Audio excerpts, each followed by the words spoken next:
Call a meeting to order, the Water Management District, special meeting on the budget on May 29th. Roll call, please. Director Anderson? Here. Director Daniels is absent. Director Edwards? Here. Director Lindor? Here. Director Paul? Here. Director Oglesby has not yet arrived, and Chair Riley. Here on Zoom. Can we go to the Pledge of Allegiance, please? I'll ask, who I'm gonna ask? Alvin, can you lead? I pledge allegiance to the flag of the United States of America and to the republic for which it stands, one nation, under God, indivisible, with liberty and justice for all. Thank you. I'd like to see if there are any members of the public that would like to comment on any item that's not on tonight's agenda, which is a special meeting on the budget. And I think that's in order, but if it is, let's proceed. If it's not, call me on it, Michael. You're all right. Chair Riley, we have one member of the public in attendance, however, no raised hands. Okay, then back to the board. Are there any additions and corrections to the agenda for tonight? None yet. Okay, there'll be a few revisions when we get to those points. Please submit them at that time. All right, well, let's do the discussion item and let's move ahead. And Dave, you and Nikhil, please. Yes, I'll get started. Good evening, Chair, board members, members of the public, those who are with us and those who will be joining us.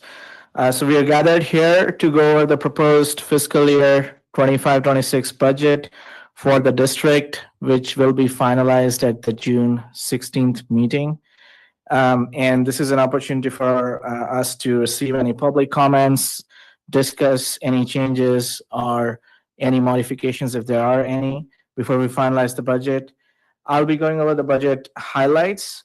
A copy of the budget book is part of the staff report, and the highlights will be presented in this PowerPoint that I'll be sharing. So before we dive in, I just want to note a couple of things. Number one, as you all know, that the district budget serves multiple purposes. It's not only a policy document, it's also a financial plan, and it's we have not only tried to highlight the numbers, but also what's behind the numbers. And so towards that end, last year we incorporated the strategic plan in the budget document to show the linkage between the two documents. And in this year, we have made some additional improvements. So for instance, there's a section that's called the district at a glance. And that provides statistical information about the work done in the various divisions, the number of inspections done, the permits processed, the number of steelhead that's rescued, the amount of water that's injected, and so on. So that's the day-to-day operations that the budget supports besides the strategic priorities. And you'll also notice that we have added a section on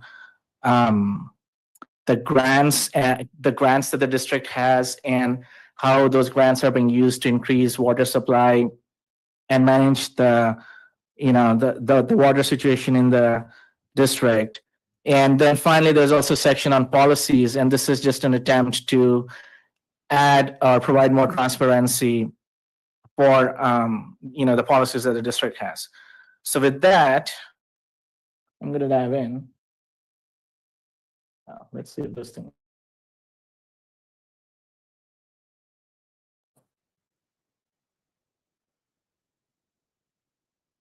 Sorry, you'll have to move me.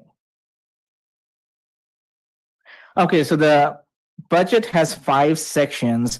Section 1 is the narrative, and it starts with the resolution and the transmittal letter that provides the major changes that we have in the budget from what we had in the current year.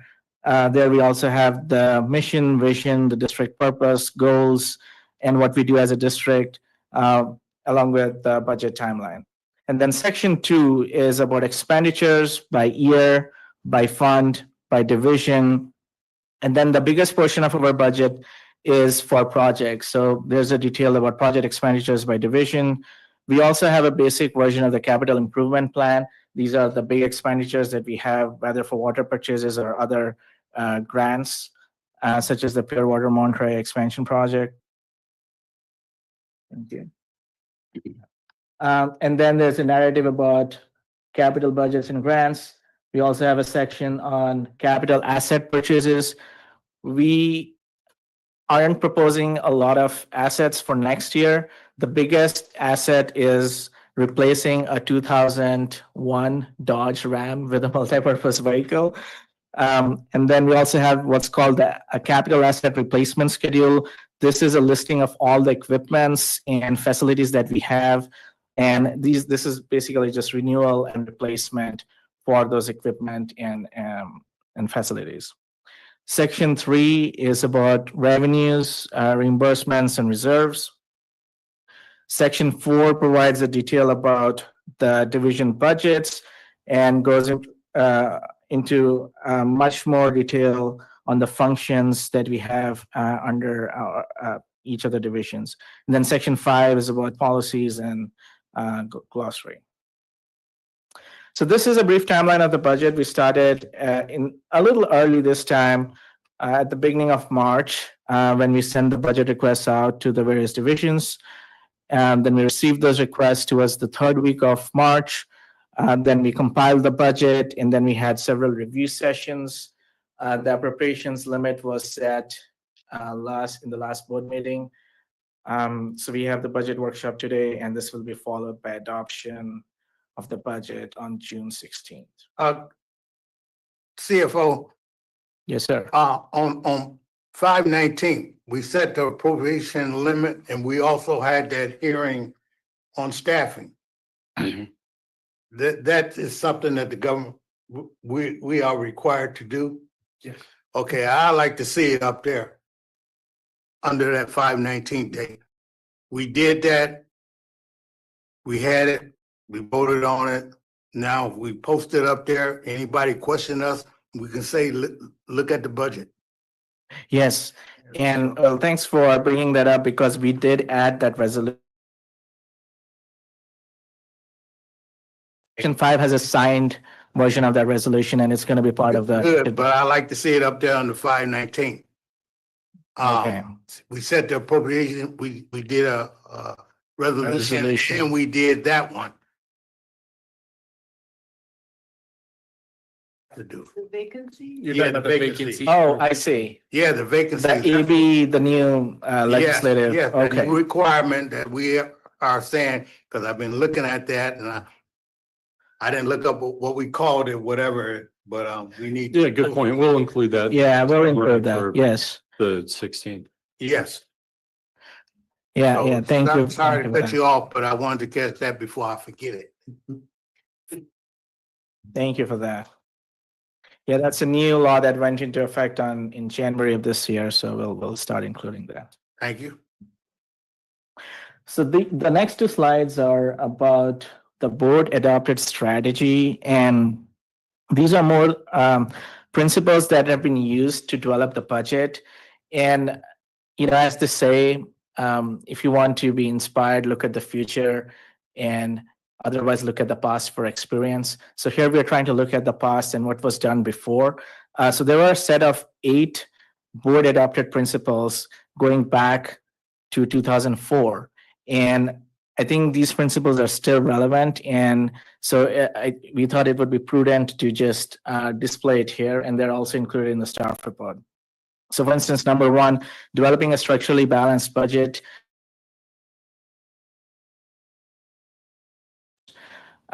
We follow that principle. Preserving existing services. making sure that there's minimum impact on district constituents and no adverse effect on staffing levels. Fully recovering service costs, which included, as part of this originally adopted strategy, it included seeking outside funding sources, which we have done by getting a number of grants, investing in strategic projects. So for instance, we have invested in the aquifer storage and recovery and the Pure Water Monterey project over the years. And then minimizing environmental impacts, which is the Carmel mitigation program.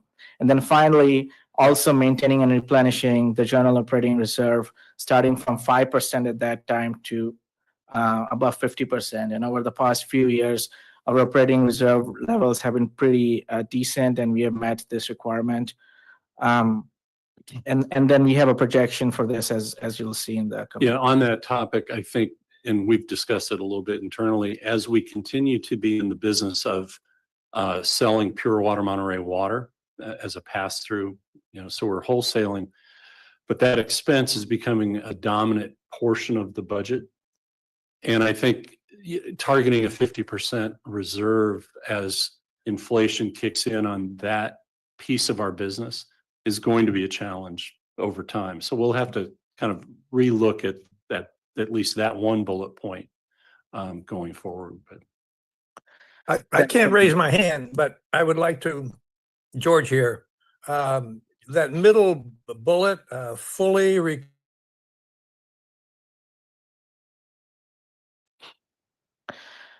or how'd you supply? Yes, and so I think the original intention of this element was to make sure that our expenditures, our revenues meet the cost of providing the service. And so our user fees should be enough, or whatever fees that we have should be enough to meet our day-to-day operating expenditures and our strategic priorities. That's my high-level understanding. yeah, the first and the third bullets are kind of inextricably entwined together. The goal has been to not fund a budget through the use of reserves. You'll see in this budget that there is a little bit of reserves as a source and as a use. But the goal is we had a period of time that actually resulted in desperation, if you will, in 2011, where for a period of about 10 years, the district was balancing its budget based on reserves.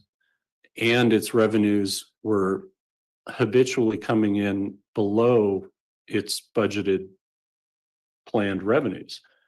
And so that's a double whammy where you're under collecting and you're relying on reserves intentionally to balance the budget. So the goal in fully recovering service costs would be to make sure that our revenues, so in this case, primarily our user fee and our taxes, and of course, we now have purchased water sales, but ignore that piece of it for now, that our revenues would meet all of the expenditures. Because we're transitioning from a loss of the water supply charge, that won't necessarily be the case for the next couple of years, but the goal is to get to the point where your revenues are sufficient and reserves are just in through Zoom, but Dave, I appreciate that, and I remember some of those years in the early 2010s. But it seems to me the phrase might make more sense to me, at least, fully cover service costs as opposed to recover. But anyway, it's just a thought, and that's for clarification purposes. That's fine. I appreciate it. Okay, we can go on unless other board members have other comments. George, do you mind if I ask a question? No, please jump in. I can't see everybody. Yes, about reserves.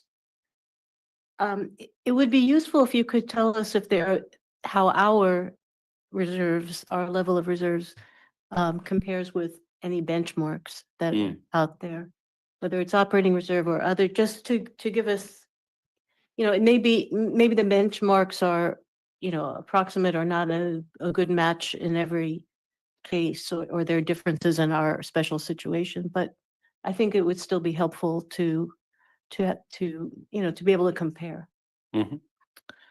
Yeah, and towards that end, we plan to put some thought into this exercise and develop a detailed reserve policy, considering the district's unique situation, the litigation and contingent liabilities that we have, the pension liabilities, healthcare related liabilities. So all that needs to be looked at comprehensively.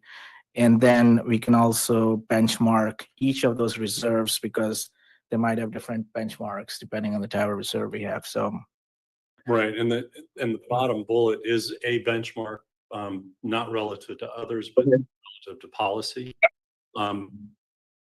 Took out our purchase water and our reimbursements. We're well exceeding that 50% target. But I get your point. It's a good one. And as Michelle said, later in the year, two of the things we've talked about with this board is looking at the reserve policy and also better revenue projection techniques so that we have a better handle on where we're headed. So I think from the standpoint of it is a calendared item that sometime later in this calendar year, we will be talking about reserves, but it's a good point. The only benchmark we have is that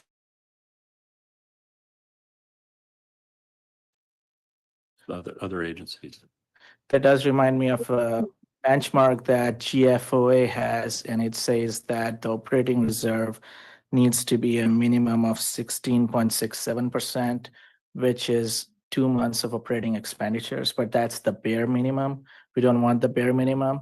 50% of budget would get us 6 months of operations, but what is an operating budget? That's something that we need to define. Does it include the purchase of water or not? So those questions need to be answered through that policy. Thank you.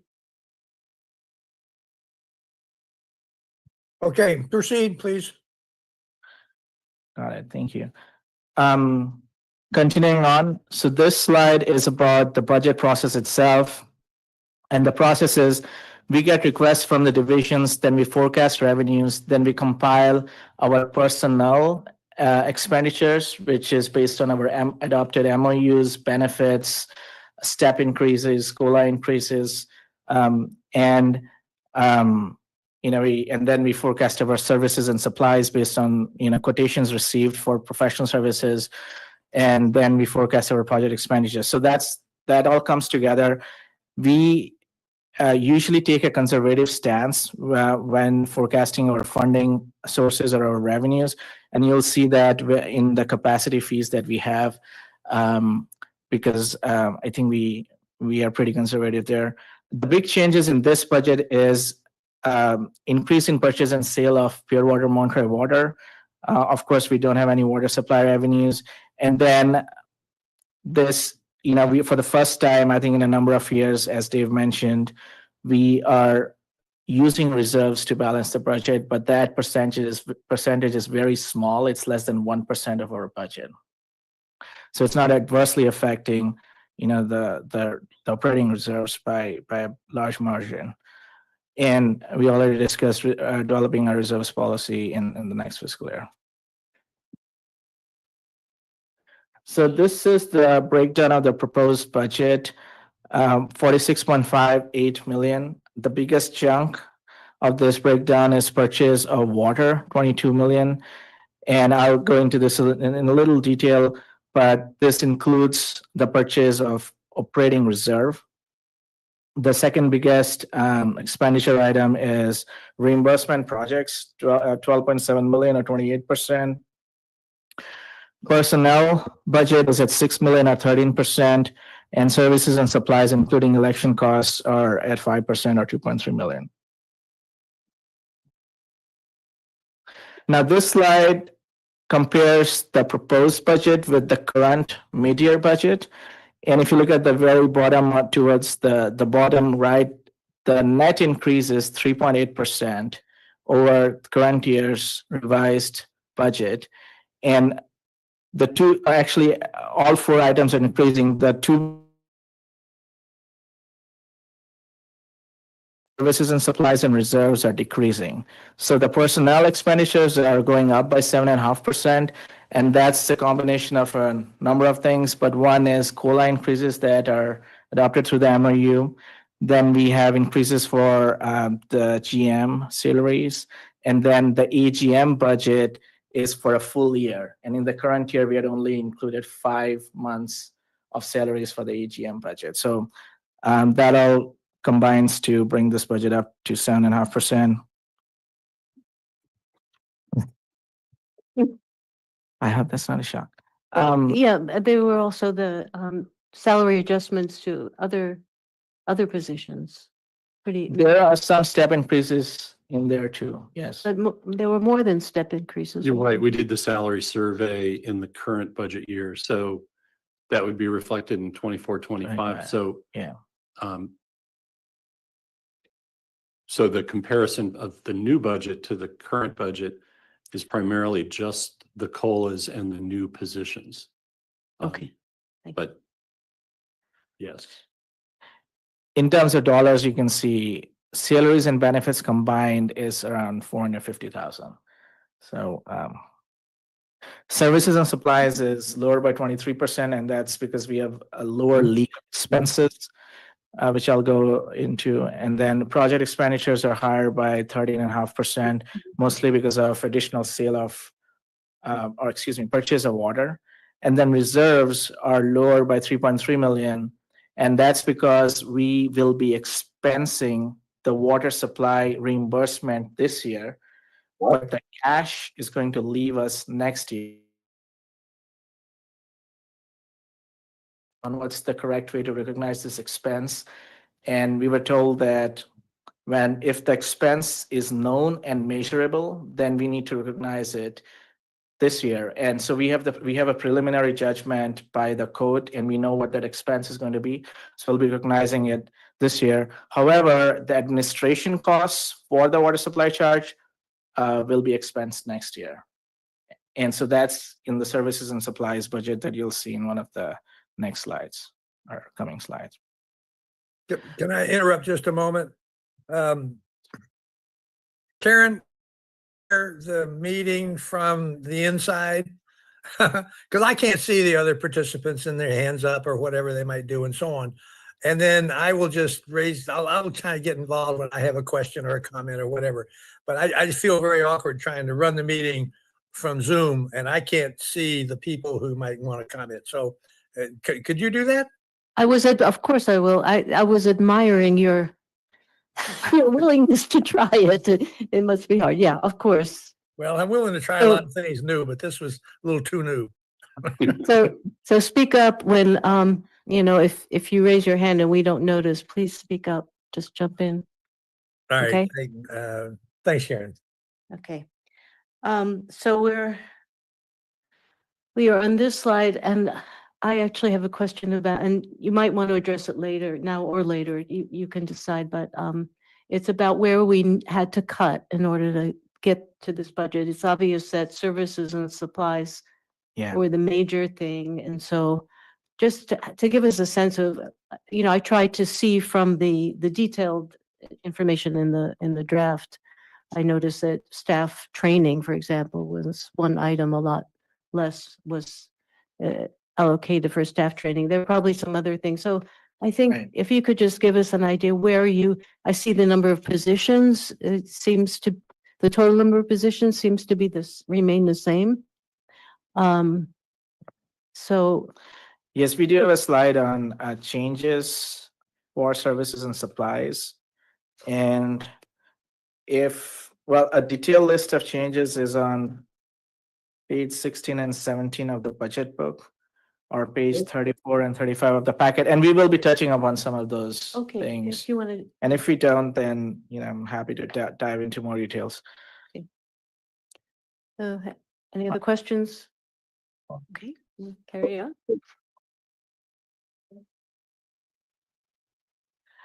All right, so next series of slides is about project expenditures, and this is, one of the largest budget We're items. down to 2 people. When's that? John, hit mute. Oh, okay.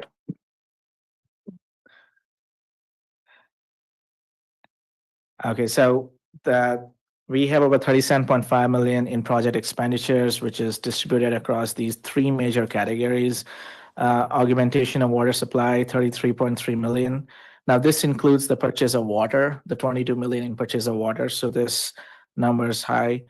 Protecting environment, 3.3 million, and managing water demand at 860,000. And I'll be going over the details. But before we do that, this is a Through the good. chair, Go ahead. augmenting the water supply. Where are we getting that money from? So most of it, so 22 million of wholesale water sales is revenue from CalAm. And so we purchase the pure water Monterey water. There's a little bit of float, but we're paying Monterey One water and then charging CalAm, and it's basically an offset, a push. There's about, I don't know, is it 9 or 11 million of grants that are still being used to 11.8 million. 11.8 million in there, which is the new, the sixth injection well for Pure Water Monterey. Part of the construction of the advanced water purification expansion. So we have 2 grants that we're managing in that direction. And then I think the IRWM grants are probably in there as well, which are, Right. we're the cog, but we're distributing that money to the city of Monterey for things like the Olivier diversion project and other integrated water resource management, IRWM projects. Yeah, we get to the grant. These things have been carried for years. They'll be gone. Well, I'd just like the public to know Yep. why we're not using all of it, and we carry it every year. Yeah, that's a great point, because it looks like we're doing things and those things will come to an end. The grant dollars have a lag in the processing as well. And so what's happened is the actual construction gets delayed, it gets carried over a year. Then you get into construction, there's out-of-pocket dollars and there's grant dollars, and then there's a reimbursement period for those grant dollars. So on an accounting basis, they may be current dollars, but on a cash basis, they're like 3 months behind. And so on accounting basis is we expect to expend the last of the grant proceeds in this fiscal year, upcoming fiscal For year. the Pure Water Monterey project. Yeah. So in 2026, 27, you won't see 11 million of reimbursement projects. They'll be over. Okay. Yeah, budgeting for capital projects can be challenging because they're driven by the pace of the construction activity. And we start off with a certain estimate at the beginning of the year, then the project gets delayed and not all of it gets expended. So we take the money and take it to next year based on that year's estimate. But I think we are at the end point. This November, the project should get finished, and then all this big grant that we have will go away, and then we'll be left with the IRWM 1 and 2 grants. All right. I probably have another question on that in a little bit, but go ahead. Thank you, Chair. And this is a visual of the projects that we have, at least the big ones. The ones in the blue on the top that's the ASR facility, the Pure Water Monterey injection well, and the advanced purification project on the very top, on the north in the marina. And then there's a fish counting weir station on the left, I believe that's another blue, and all the greens are the IRWM grants. We thought, for this might be good for someone to know, like, where are all the projects distributed. And then of course we have the Sleepy Hollow facility, but that's like at the very down, it's outside of the map area. And now we'll go into the details. Next slide, please. So now we're going into the details for the 3 categories that we just mentioned before. So under augmentation of water supply, these are the big expenses. Purchase of pure water Monterey water for 20.9 million. Now this includes, or we have budget to buy 4,812 acre feet of water. This is more than what we have purchased. We have been purchasing 3,500 acre feet every year, but this budget is based on the assumption that by November, the expansion project's going to be over, and that expansion project will start producing water at the rate of 5,750 acre feet during the year. So we have prorated those amounts, and we have budgeted for 4,812 acre feet for next year. And then the expansion budget, that's 9.2 million. This is the one that should go away if the project gets done by November. We also have a budget to buy about 250 acre feet of operating reserve. That's the 1,089,000. And then the budget for Measure J expenses, public acquisition water system, that's at 600,000. This is about 1/3 less than what we originally budgeted in the current year. And that's based on, the pace of activity that we have been seeing. This is for, I think the litigation has delayed, and our pace of spending seems to be at the rate that we have budgeted. We'll see how it lands, and if there are changes, we can make those changes during the bid year. So we have money. For instance, if something really different happened, that we can move forward to get back on track. We're not cutting ourselves down where Right. we, And we've always had the philosophy that, well, prior to your decision to adopt the resolution of necessity, prior to that, we didn't budget because there was no promise that we were going to follow through. Now that you've agreed to follow through, we could actually budget a little bit more based on the expected litigation, which is what we're doing. But because of that, because the Supreme Court picked up the Apple Valley appellate decision, that's dragging us out. So now we're actually admitting that we're budgeting for the acquisition, but now we're matching it with the timeline. And it's just, but if the timeline were to suddenly shift, which I would personally prefer it to speed up, I would too, but we have the money in. thank you. So continuing on, other major expenditures in this category, Santa Margarita site, 396,000, operations for the aquifer storage and recovery, 465,000. Updating the urban water management plan. This was approved by the board in the last board meeting, 150,000. And then budgets for updating the seaside basin model and exploring alternatives for permit 2088B. And that's for the reservoir, right? That's for the, Yep. okay, It's our Los Padres yes. dam, right, that we peel off a piece for ASR, and then we peeled off a second piece, and we're developing some concepts. Otherwise, there's always the issue of a revocation hearing or a revocation even without a hearing. Okay. So moving on to. I want to jump in quickly, please. Just to do. say, Dave and Nichelle, I'm glad to see some identification of future costs explained in a way that shows we are looking ahead. It supports the transparency question that may come up, but it also shows that we're not just doing year to year. I mean, we are doing year to year, but some of those year to year factors relate to future years. And I just appreciate sharing that picture. Thank you. Thank you. Thank you. So this is the next slide, breakdown of major project expenditures under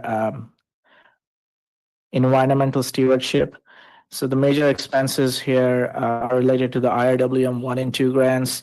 And these are carry forwarded because again, the pace of spending here has been slower than expected, but we carry forward the budget to the next year. And if that pace increases, then we have the budget to pay for those expenditures. And then we have 439,000 for Sleepyhead Rescue, Steelhead Rescue and Sleepy Hollow operations. That's the Aqueduct Resources fisheries line. Hydraulic monitoring, 185,000. That's for water quality analysis, stream flow monitoring, and other activities. And then we're also proposing a budget of 100,000 for mitigation program review. Now, not all of this budget might be expended, and it looks like we might end up doing some of this work in-house, but we have a placeholder budget for 100,000 here. Yes, I was going to ask about that. So we tentatively plan to use a outside consultant for some of that mitigation program review?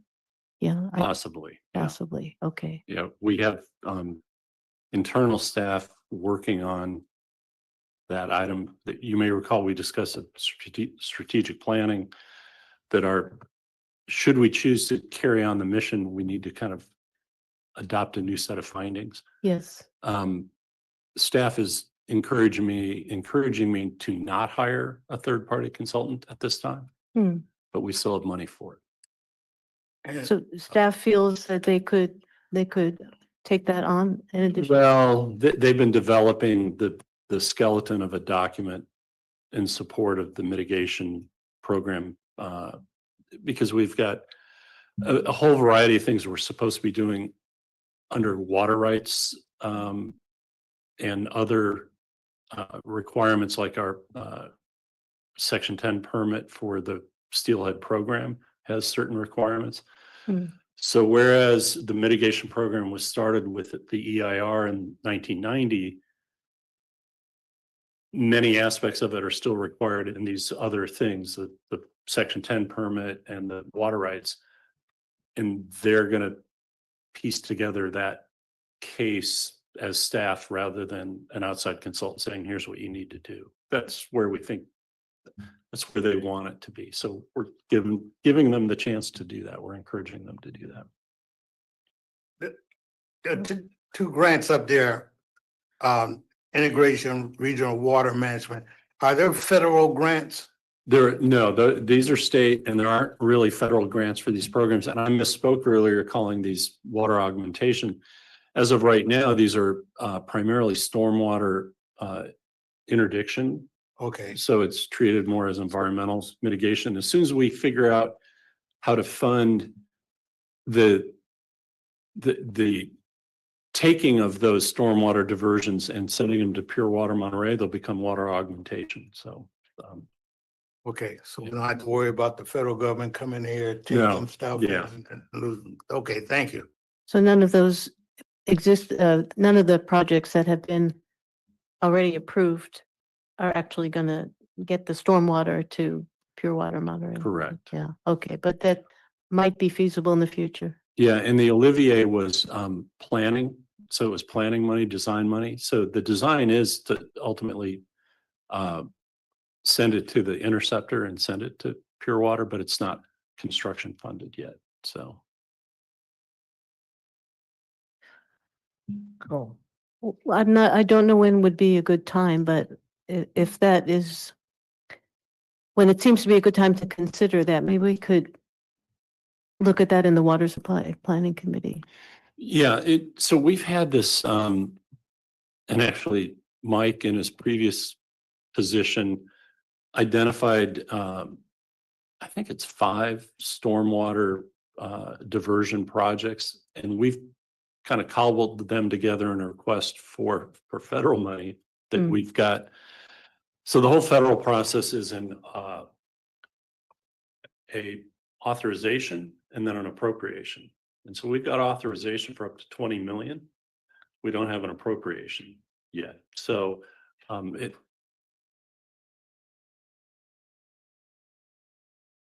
to get these little stormwater projects into pure water Monterey. And that would be a good use. of our own resources because it would augment pure water with, some of these additional supplies. But, the problem, of course, is things like Lake Elistero is 41 acre feet? So they're small additions. There's the lake at the Naval Postgraduate School. There's Roberts Lake. There's a Del Rey Oaks stormwater potential. They're all super teeny tiny, but to quote Supervisor Lopez, when you're trying to fill a bucket, every drop counts. So when that quote works in our favor, I'll use it. When it works against us, I'll push back. But we may want to fund those ourselves at some point if we Yeah. can't get the appropriation. If the actual gap between supply and demand is really not that big, then a small augmentation might be. Well, and the source water discussion and, do you have enough source water? Anything we can do to put more water into the pure water project's a good idea. Okay, Back to the presentation. So this is the third major category, managing water demand. And here, the biggest budget is under water conservation. We have about 167,000 for outreach, communication, sponsorships, community events, about 140,000 for conservation programs. That's for conservation devices, I believe. And then there's, I think, a conservation workshops and other things which are kind of listed in the budget book. And then rebate programs. This has two components. There's a reimbursable component where CalAm reimburses for rebates, so that's 350,000. And then there's a non-reimbursable component which we call the courtesy rebates. And this is for properties that are within the district's jurisdiction, but not in CalAm's jurisdiction. That's a small 20,000 component. So that makes up the 370. And then outside of that, we also have 100,000 for demand management, and that's mostly for deed restriction, recording, legal review, and CEQA work. So now we are going to be switching over to changes in the services and supplies budget. And I'll tell you what the blue means, but we'll start off with insurance, which is going up by 12.3%. And this includes everything from journal liability, property liability, workers' comp, and earthquake insurance. And these costs come directly from SDRMA, which is Joint Powers risk management pool that we use. So those costs have gone up. Utilities are up by about 8.8%. We just looked at existing trends and we put in a number there. Facilities maintenance up 20%. We plan to buy a little more furniture next year and maybe make some changes to the conference room. And we also looked at our maintenance expenses from fire alarm systems to HVAC units to elevators. And we think that is a number that would serve us for next year. Professional services is down by 11%, and that's because we hired a new auditing firm. Their costs were slightly lower. And we also don't plan to use RGS for HR recruitment work. We have been starting to do some of the recruitment activity in-house. So there's a small savings there. Telephone costs are also down 25%. And that's because we had AT&T, like 4 AT&T lines, and then our entire telephone network is being managed by the Maynard Group. We switched the AT&T lines to the Maynard Group, and that resulted in savings of 25%. So, well done. Well, it may go down further because I've been holding on to our conference calling, which I don't know how much that is a month. It's not very much. 800, yeah. But I don't think anyone has used it in 12 months. So it may be time to, you want to have that option because what if people are in cars traveling and so forth? But gosh, if no one ever uses it. Everyone's getting used to Zoom now. Yeah. Zoom and Teams, right? Administering the water supply charge reimbursement. So that's all clubbed together. And these are mostly charges from postage and shipping to cutting checks and notices that need to be sent out. The biggest change is in the bottom, a negative $545,000 for legal expenses. So this year we spent that money to pay the attorney of the plaintiff. And that cost was a one-time thing. We won't be incurring that again. So What- that's the big negative change that you see. Sorry, what, For the water Taxpayers. supply. water supply charge? Yeah. A lot of money. Kearney Little or whoever the name of the attorney was, but yeah. Under services and supplies, we also have a number of service. Here, legislative services through the Ferguson Group and TGF, public outreach through Wellman, legal services through Delray Laredo, IT services through DeVera, audit services through the Prun Group, and then GIS services systems or links technologies. And these numbers haven't gone up. Before we move on with facility maintenance, did we get our new emergency generator put in? Is that Yes, that- done? It's done. The biggest holdup was a permit from the Air Resources Quality Board. And I think it's on its last legs, but if you see the generators out there, and we have been testing it every now and then. Okay, and another one, I heard you earlier talking about buying another vehicle. Mhm. Now, are we staying on schedule or is it time to lay back a little bit? No, Because of that that- one's a 23-year-old vehicle, I believe. 20. Okay, Yeah, that's like a 2001 Yeah. Dodge Ram. The battery's out and the car's just sitting here in the parking lot like a dead weight. And so that we have no utility, it needs to go. okay, Yeah, no, we're doing pretty good. And then the newer trucks, have all been Ford. I'm still reminded when Director Hoffman said, "Hey, Dodge Rams are the car of the year. How come we're not, buying them?" And it's like, well, we get a discount with Ford, and we do manage that process pretty well. But there was a period of time where we were woefully behind, and now we're on a pretty good schedule. okay, and here's one more for you.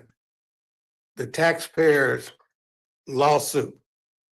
We haven't hired any staff for that. Is that gonna be farmed out to somebody that cost is already in here? Well, we have established a budget for it, and that budget is paid out of the settlement funds. So when he's reflected the outflow of the 3.4 million that we've held in reserve, part of that 3.4 million will cover the costs. And there are costs. There's postage costs, printing costs.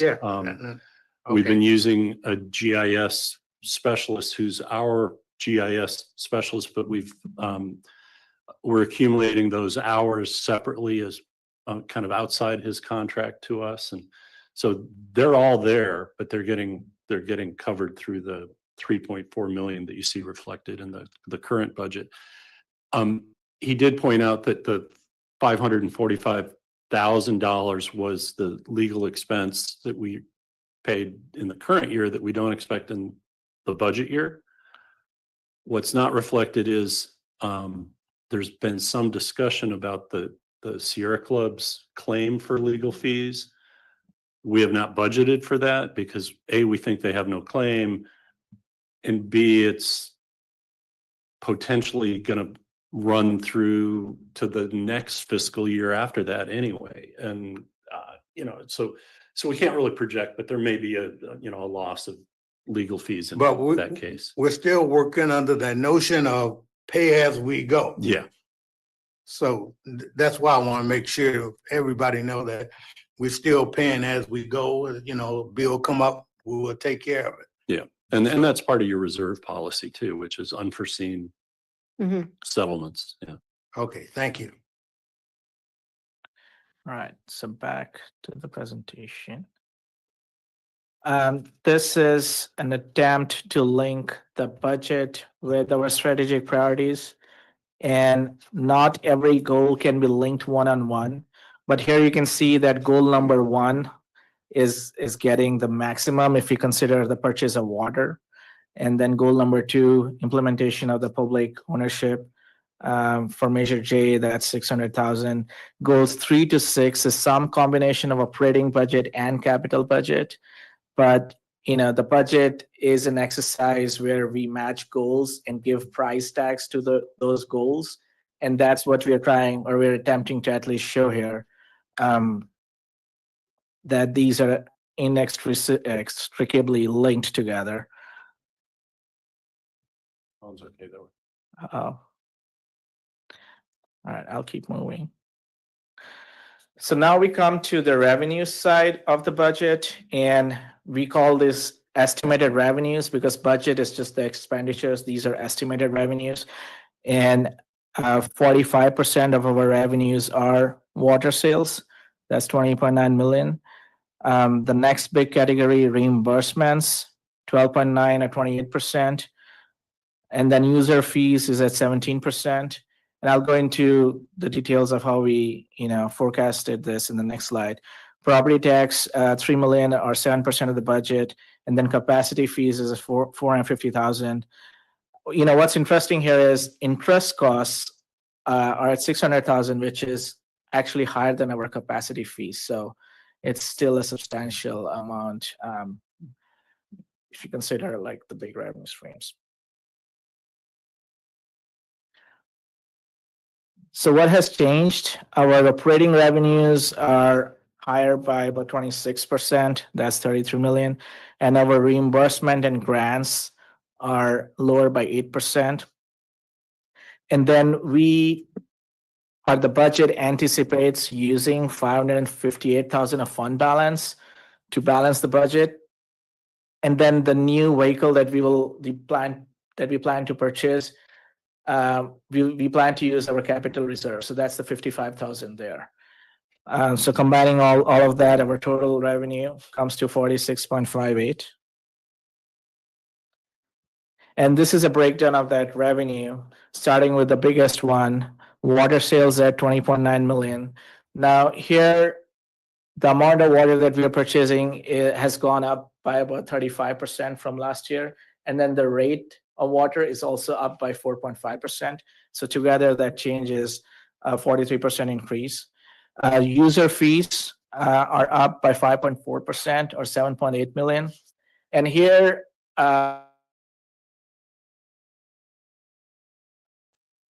which has been under 6%. And then we've also looked at the revenue forecast provided by CalAm through their advice letters. And then we calculated the adjustments and the rate increases and how those increases are distributed in the next year. And that approximately comes to about 7.8 million. Probably. The user fee is a percentage of the. Yes, that's Some the components of this. 0.325% of the total revenues collected by CalAm. But is the fee a percentage of the customer's bill or some Yeah, portion of it- it?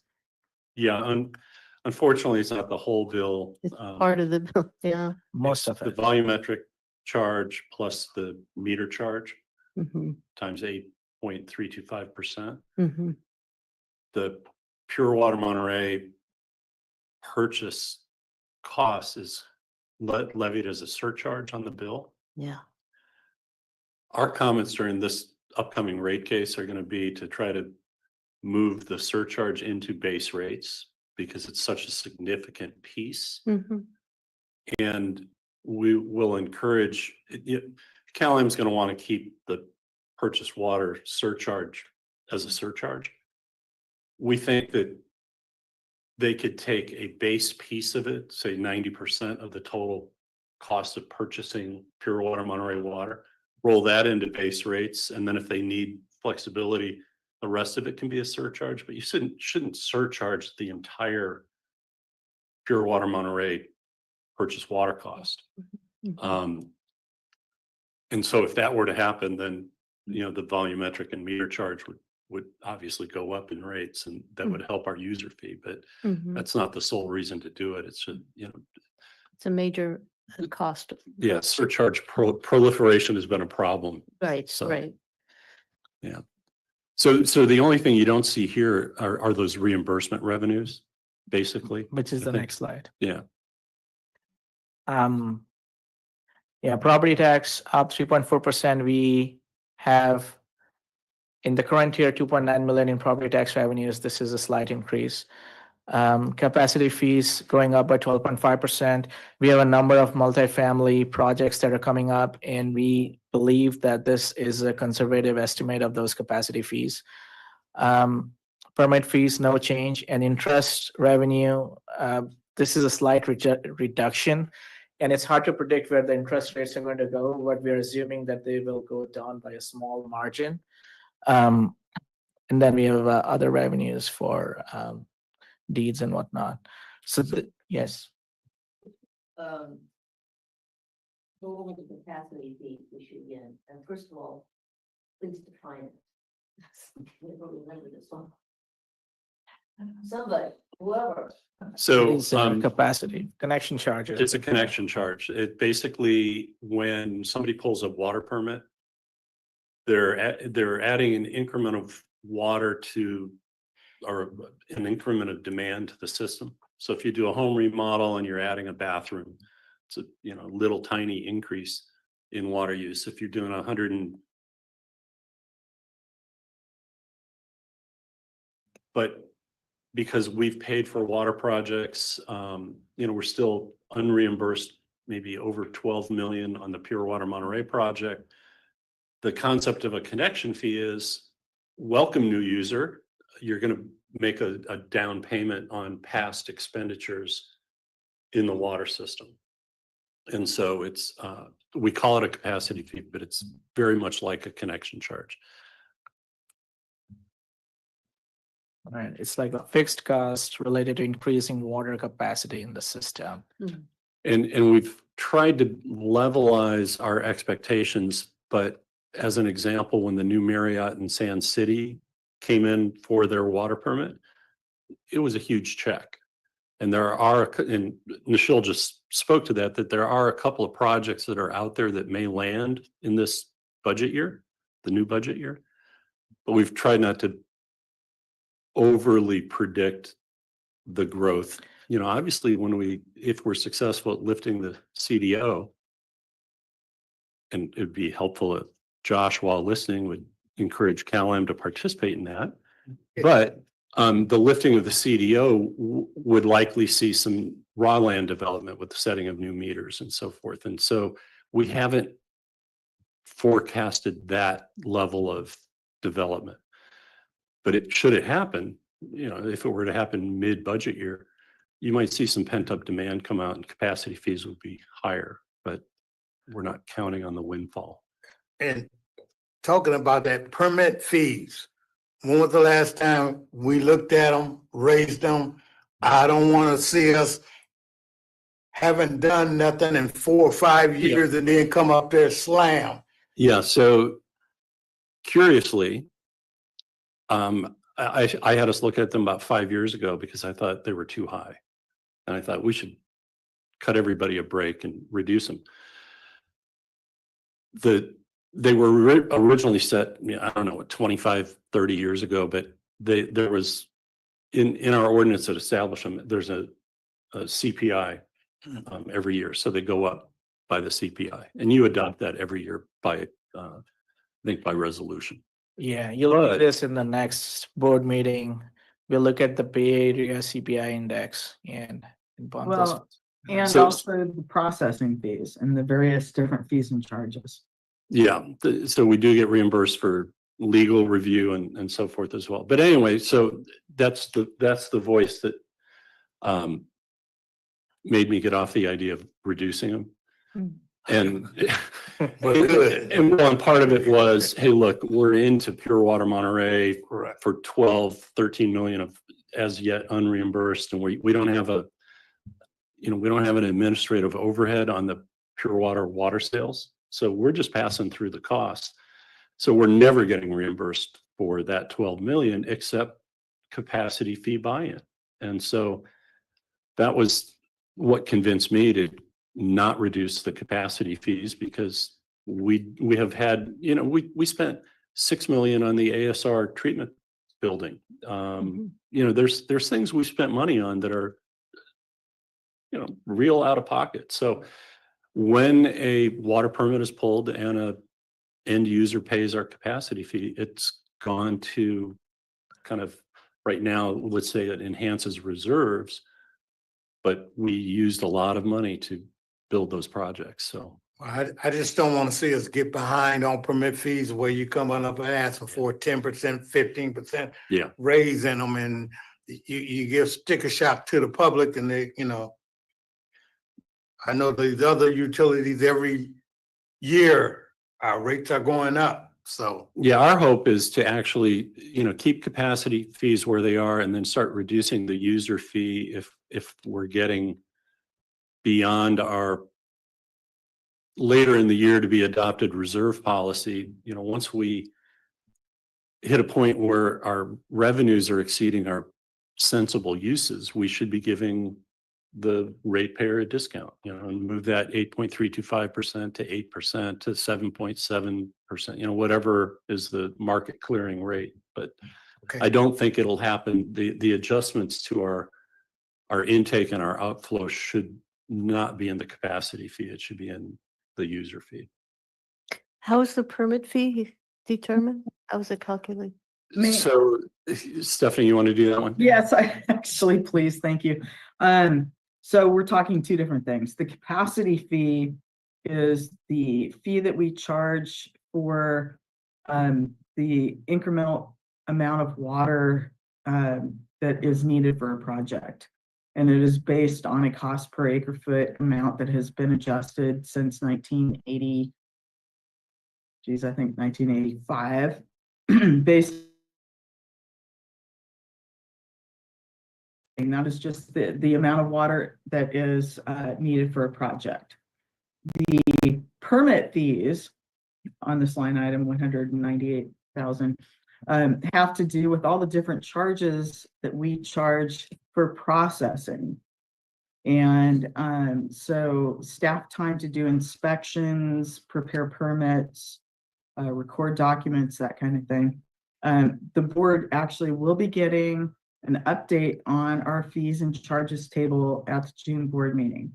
And this will be the first update in about 5 years, as Dave said, that will adjust it to our current costs. And everything is based on what the amount of time is required to process various different kinds of applications times the amount of hours needed to do that. So you'll be getting that next month. Very good. That's very good. That's good you're doing that. Thank you. So that means that the permit fees are individualized. They based are on- very individualized, yes.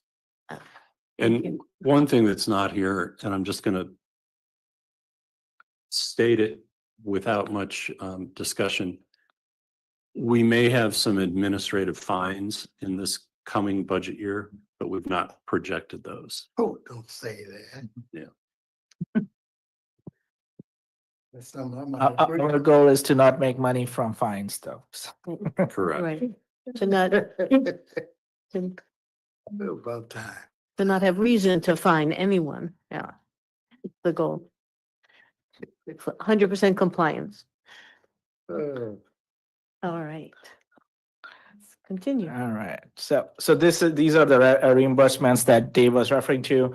The big reimbursements, the first one is from CalAm, 815,000. This is a reimbursement for the ASR project, and the 350,000 reimbursement for rebates. So that's the 815. And then the Pure Water Monitor expansion plus the 2 IRWM grants, that's 11.8 million in reimbursements. And then we have a bunch of smaller ones from Water Master, reclamation, deed restrictions. The other reimbursement category that you see here, that includes a reimbursement for the water distribution system permits, plus there's there's some remaining funds from the FEMA grant that we had that's unspent. So that's in the other category. So all of this is 12.9 million. And Can we send it to North Carolina? I don't know if you saw that, yeah.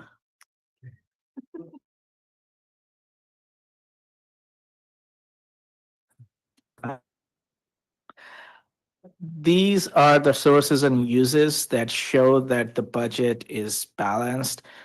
District revenues are 33 million, project reimbursements are 12.9. And as we saw earlier, we are using 558,000 in fund balance from the fund balance, plus the 55,000 from the capital reserve. So that's the 613 that you see here under sources, the first table. And then the bottom table is the uses side. And here you can see the rough 80-20 split between operating costs, the personnel, services, and supplies operating, and then the capital cost, which is the project and other expenditures, including water sales. And then under uses, we also have a reserve contribution to pension and other reserves, which we'll see in a coming slide. So that's 46 million, 46.5 million in sources and uses. That's how we come to a balanced budget. Now, as part of the budgeting exercise, we also want to balance the short-term needs with the long-term needs and Yes. obligations. And Yes. so, yes, Is Chair. that George? How's everything? Very good. I think we have somebody needs to be muted. Thank you too, you too. That's George and his nurses. Oh, All right. So here we are looking at our future obligations and commitments. We have an obligation to purchase 2,875 acre feet of operating reserve. We are at 2,819, but so we need to buy around 680 acre feet of water for our operating reserve. So that's an outstanding commitment. That's around 3 million in current dollars. And then we have a pension obligation of 7.6 million and an OPEB, which stands for other post-employment benefits obligation, which is for healthcare related costs for our retirees. That's about 5.2 million. So together, our known obligations are around 16 million. But then we also have an unknown component, which is the legal liabilities, and we can't quantify them yet. So that's in the unknown category, and that's why we have the operating reserve. And again, this all needs to be fleshed out when we develop the reserve policy. But here we're just trying to list the major. and these future obligations, what is the time frame? The reserve, I think, is driven by the agreement that we have. So it's within 3 years of initiation. So we have what's called a performance start date. Within 3 years of that, we need to be topped off. We're kind of hoping that this month, well, it's not quite June, next month, that there will be some excess over the 3,500 that we're contractually obligated, so that we'll make a purchase in the current fiscal year against some of that 200 and whatever acre feet you said it was. Yeah, But then 250. the ultimate goal is maybe 10 years into the process, reducing that reserve requirement so that part of that asset that we're sitting on, which is water in the ground, could then be utilized as a drought reserve or some other purpose rather than having to just hold it all the time. But I think we need to demonstrate long-term operating security. But it's 50% of a single year's obligation. So it's a 6-month reserve. And so that's, for a 5,750 acre foot annual requirement, it'll be half that, or whatever half that is, Right. 2875. And so we're just a couple hundred acre feet short of it right now. So It's a very large operating reserve, isn't it? So this amount here on the slide is the additional amount we need additional- because of the expansion, or just yeah, we're beyond what we need for the base project, Yeah. but we're not quite where we need to be for the expansion. And we'd like to front run it if we can, because once we expand, there's the surplus capacity in the base project is a bigger percentage of the capacity than the surplus capacity of the finished expanded project will be. So what am I trying to say? There's less capacity to create extra water with the expansion. So better to get the reserve filled in advance if we can. Thank you.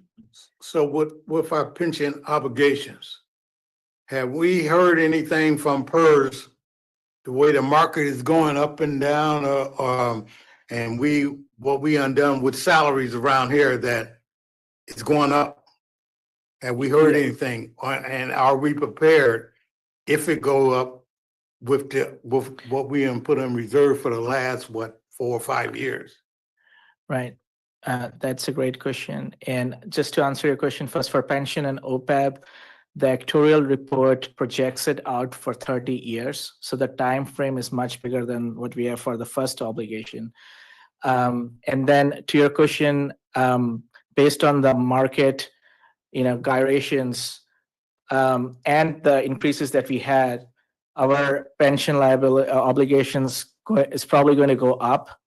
We'll get a better idea when we get a valuation report. CalPERS publishes a valuation report every other year, and that says, hey, this is your pension liability. And for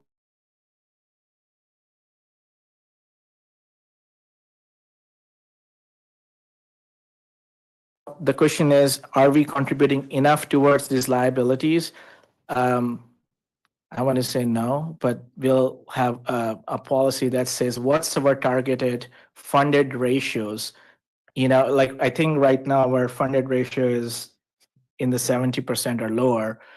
And ideally we want to be around 90%, but that should all be covered in a formal document. So we should be looking for future increases in that next year? Yeah, well, so Or he's wanna get correct that we're big not here. really funding it. The problem with both of the pension and OPEB obligations are that they're kind of a continuing thing. It's not like you can pay off your mortgage in 30 years. It's like you hit the 30th year and your mortgage is still there. That obligation, there's always going to be some balance in the obligation. What we're seeing is as people retire, the old classic employees are going down, so the pension obligation should be going down with those, but the OPEB will be going up with more retirees. The new employees are covering much more of their pension obligation, just the way PEPRA was structured. So as we get rid of old people like me, we're in a better position on the unfunded pension obligation side. So, if we could get to 100% post-PEPRA employees, which eventually we will, then the PERS obligation will be steady at whatever it is, but it won't be rapidly increasing. Okay. And then, as we old people really die off, then maybe that obligation will go down. But Don't say die off. yeah, Yeah, without going into details, there's a concept called intergenerational equity, where those who contributed towards an obligation should be the ones paying for it and not the future generation shouldn't be paying for the past generation. But anyways, that's probably getting too much into detail. I think some of that should be captured into a formal reserve policy. So we'll put some thought on that side. So how much are we contributing towards these obligations? Right now, we are doing what we have done in the past, and we've set aside 100,000 each for pension and OPEB. And then the capital reserve, this is based on the depreciation schedule for the equipment and the facilities. And that's, I think, in page 33, you will see how we came up with the 326,000. So all in all, that's 526,000 in reserve contributions. And yes, sir. The top one, general reserves, how come we got a blank in there? We Well, just tell the public. yeah, so if our revenues would have exceeded our expenditures, and if we weren't contributing those revenues into any of the other three categories below, then we would have a general fund contribution. But revenues, so general fund contribution or general reserve contribution is zero. Okay. You know, on that reserves issue, so you may remember earlier, there was a slide that shows our sources and uses, and one of the sources is about 613,000 from reserve. reserves, yeah. But here we are making deposit of 526,000 to reserves. So in effect, to balance our budget, it's really just that 90+ thousand difference between what we're taking from reserves and what we're putting in reserves. So it's really inconsequential what we're taking out of reserves to balance our budget. But it's a little bit like reassigning reserves, you know, so we've taken from the general and reassigned to pension, OPEB, and capital. Yeah, that's a good point. And there's 90 some odd $1,000 that's going to salary, services, and supplies or whatever. So it's, you know, that's accounting, I guess, or, you know, budgeting, but, yeah. I'm sorry, can, Oh, so if you don't expend, you know, that 90,000, then it could be even at the end of the year. Yeah. And, Yeah. and because we don't have a dedicated trust fund for pension or OPEB, ProPAP. they're still discretionary. So if there was a major issue, you could actually use those reserves in addition to your general reserve. So, yeah. I do recall that. Okay, let's continue. So finally, we come to one of the, I think this is the last major slide. This is our best estimate of where the reserves will be at the end of the next fiscal year.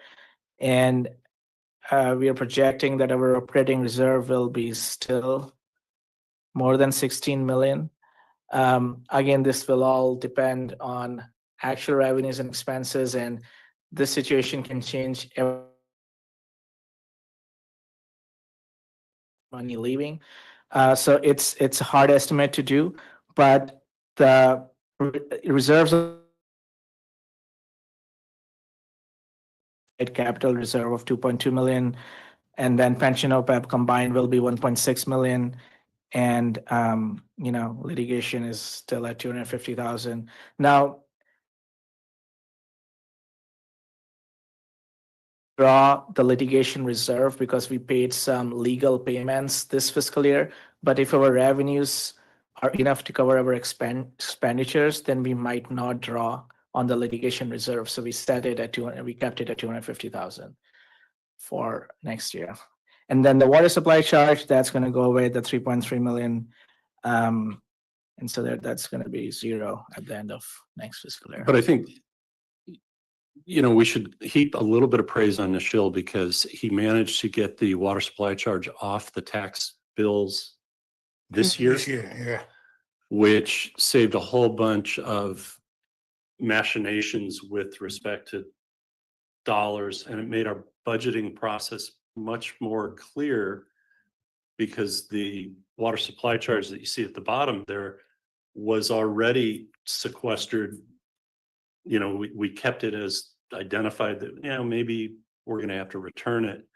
So expectations were already managed in the last budget that 3.4 million really wasn't ours to hold on to very long. And so it made the whole budget exercise a little cleaner here than it could have been given the way that settlement ended up. So Very, very helpful. Yeah. Good move, and I guess you had to move very quickly, didn't you? To get that. Yeah, and the county also kind of helped us, and I think it's a joint effort both from our side and the county officials.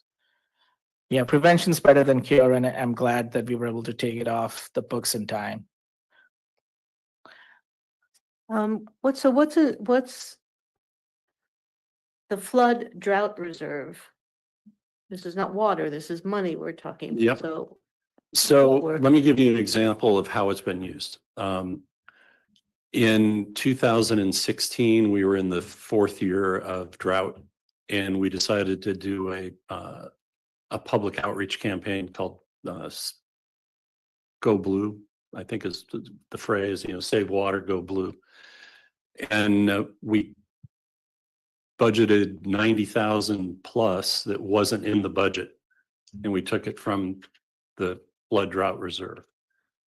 If flooding were to, well, for example, our fish weir got wiped out during heavy flows. We didn't tap the reserve for that, but that would be a use of the reserve to replace the fish weir if it's unexpected due to either flood or drought. Thank you. Okay. And that brings us to a close. There's no formal action needed here. We can take public comments, discuss, and I'm available for any questions, comments, thoughts. And you wrote down Brings us to a close. Director Edwards' a comment about just identifying that we passed the resolution on open positions, the Yes. Laredo. Not resolution, is held the public hearing. Yeah, held a public hearing. So other than that, any additions or clarifications that you as board need? Well, I'd like to, before we continue, I'd like to check with Chair Riley. Do you have any questions or comments? Not specifically on the budget items. I have general comments over the overall presentation and so on. And I would like to comment when that's appropriate, but I don't know if this is the time for that on the budget issues and numbers and, categories, or a summary a little later on. I don't know how much more is left of the meeting. That's all I'm really. We're there. So we can take comments from you and other directors now and then take it out for public comment if there is any public in attendance. So. Well, I would prefer public comment, come back, Okay. take Becca before me, and then I'll go next, and then Karen, you can wrap it up. We can do it that way. Let's see if is there any public in attendance at this point, Yeah. Sarah? We do have one member of the public in attendance, but we have no raised hands. Okay, once again, just if this member in attendance does have comments, this would be the time. I just appreciate the work that was done. The narrative was amazing. Thank you. And now my brain hurts from all the math. Get used to it. Is that it from you for the moment? That's it for me from the moment. Okay, This is my first budget meeting like this, so it's been very informative. I appreciate it. yes, thank you. Yeah, I think as Nishil said in the beginning, it seems like a lot of improvements are being made.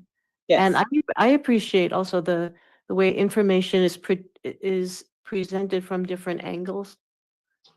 You can see the same information presented in different, sort of from different angles, is the best way I can describe it. And I appreciate that to help our understanding.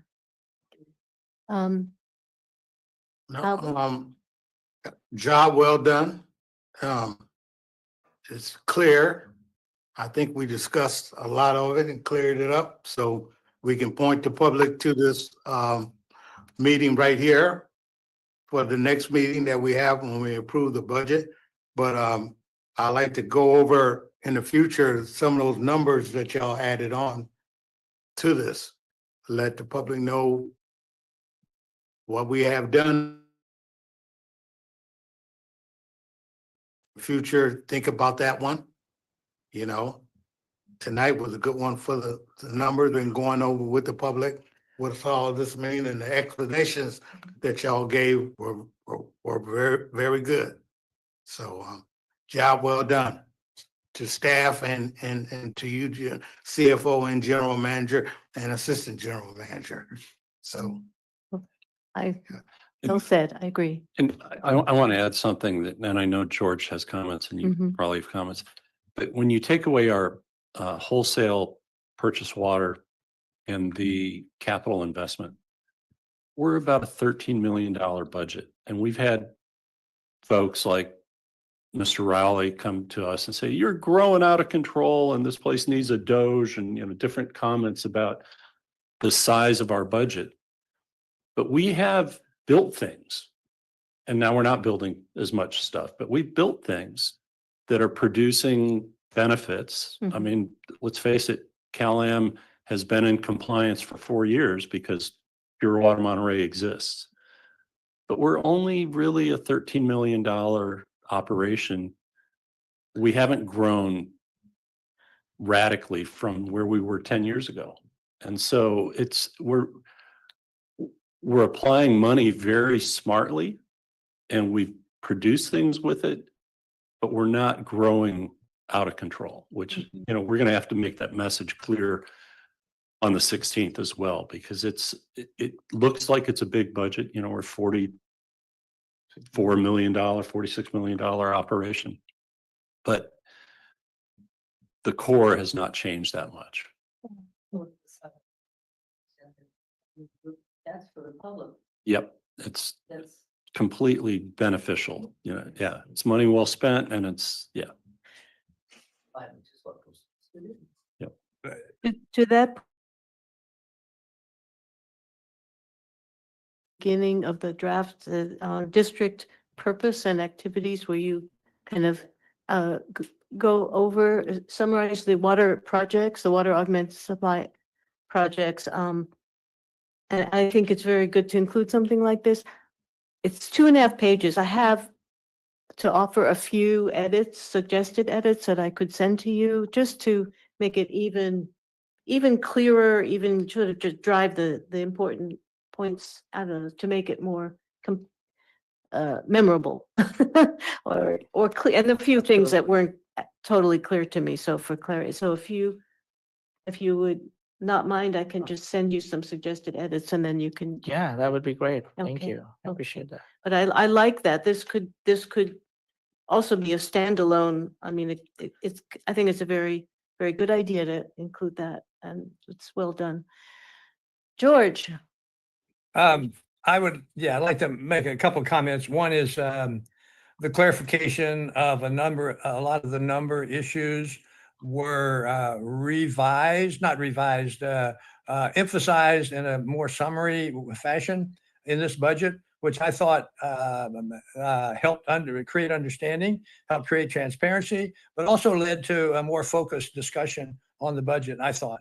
So I thought those efforts to summarize some of the major issues in the way you did, Nikhil, was really helpful.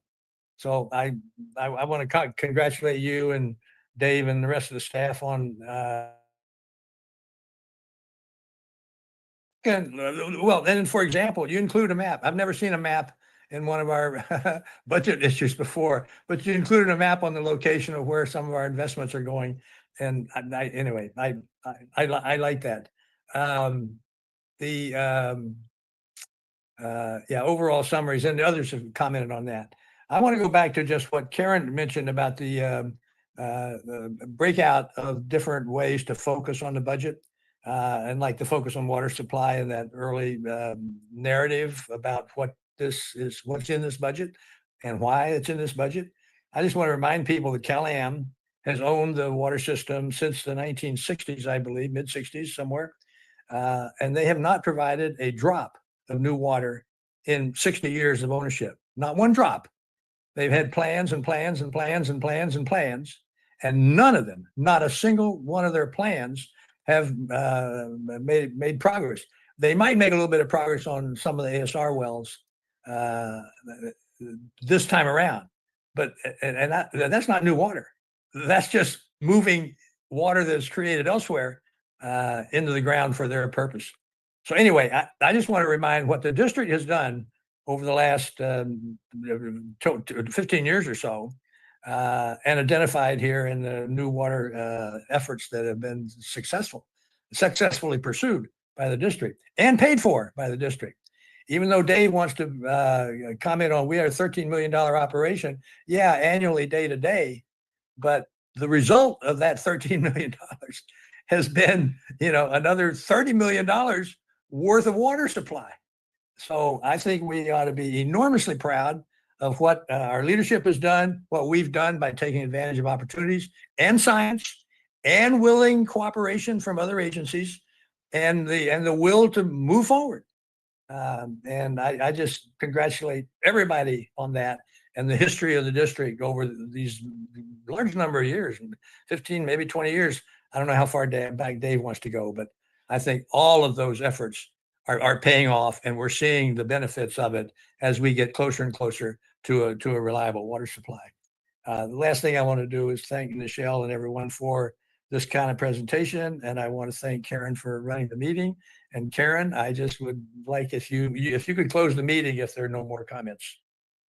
Thank you very much, George. I just want to, and I agree with everything you just said. Let's not forget our partner, Monterey One Water, in these projects, and Marina Coast Water District to some extent also, that we've been able to work to get those projects done is. Workshop, you remember when? June 2nd.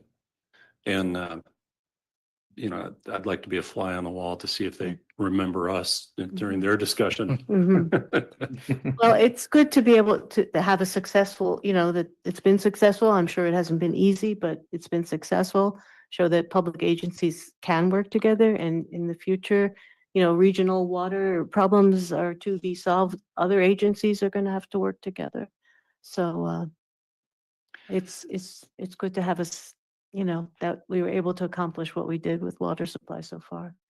And again, I just want to add my thanks to the quality of the work, and you explain things very well the way you present to us. Well, and that is a very good comment. And I know that's a very small setting, so I'm going to repeat myself on the 16th, but Nichelle has added portions to this budget presentation that we have not had before, and they're very positive. It's a good look, feel. The information is relevant and useful, and so kudos to you, Nichelle. You've done a very, very nice job. Thank you. I appreciate it.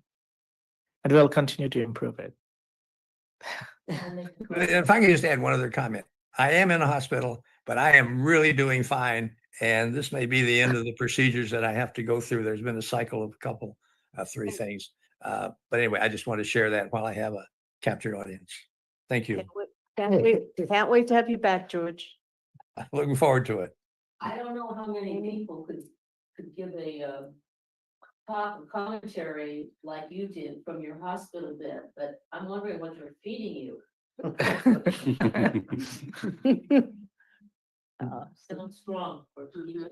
Yeah. And thanks for participating from your hospital bed. Amy, you wanted to make a comment? What I was gonna say is about the way Nichelle put this together.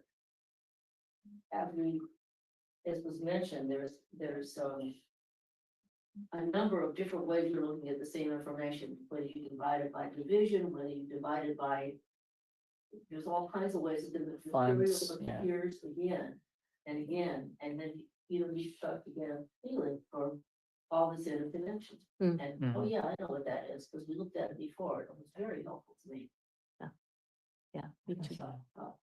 It should be entered in a for price, Yeah, the best budget. very well done.